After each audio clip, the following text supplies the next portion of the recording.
Hello friend, today is an awareness about the heart attack. अगर किसी को heart attack आता है तो हमें फर्स्ट टेस्ट क्या देना है उनकी, जिससे हम पेशेंट की जान बचा सकें। चाहे किसी भी इंसान को अगर कहीं पर भी हार्ट अटैक आता है तो हम क्या करें कि हम उसकी जान बचा सकें।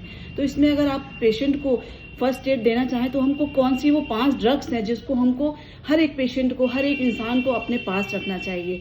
जैसे कोई पेशेंट अगर हमारे पास आता है, बताता है हमारे चेस्ट में बहुत सीवियर पेन हो रहा है, तो हमें पहले तो उसको रूल आउट करना है कि ये कार्डियक पेन है या कोई एसिडिक पेन है, एसिडिटी की वजह से है। तो ये डाइजीन वगैरह देने से अगर उसको रिलीफ मिल जाता है तो उसका मतलब वो उसका गैस्ट्राइटिस वाला पेन है। मगर यदि उसको रिलीफ नहीं मिलता, उसको कंटिन्यूसली पेन हो रहा है, चेस्ट में पेन हो रहा है और वो उसके जो लेफ्ट हैंड है उधर रेडिएट हो रहा है, उसके जॉ में आ रहा है, यानी उसकी मतलब ये जॉ बोन होती है इसमें आ रहा है, उसके नेक में, बैक में जा रहा है, तो मे बी ये कार्डियक पेन हो सकता है। तो हमें इसके लिए अवेयरनेस क्या करनी है कि पेशेंट हमारा जब तक हॉस्पिटल हम उसको पहुंचाना है, जब तक उसमें 2-2.5 घंटे लग जाते हैं, जब तक हम पेशेंट को शिफ्ट करते हैं, तो हमें उसमें करना क्या है, आप 4 ड्रग्स के नाम एकदम से ध्यान रखिए। 4 ड्रग्स के नाम आपको जो आपको उस पेशेंट को तुरंत देने हैं। नंबर 1 पे आती है आपकी एस्प्रिन, 150 mg की आपको पेशेंट को तुरंत देनी है। सेकंड नंबर पे आता है आपका एटोरवावेस्टिन। जो एटोरवावेस्टिन होती है ये एंटी लिपिडेमिक ड्रग मानी गई है। और थर्ड ड्रग्स होती है जो कॉल्पिड्रेल, जो आपकी 150 mg की आती है, ये पेशेंट को आपको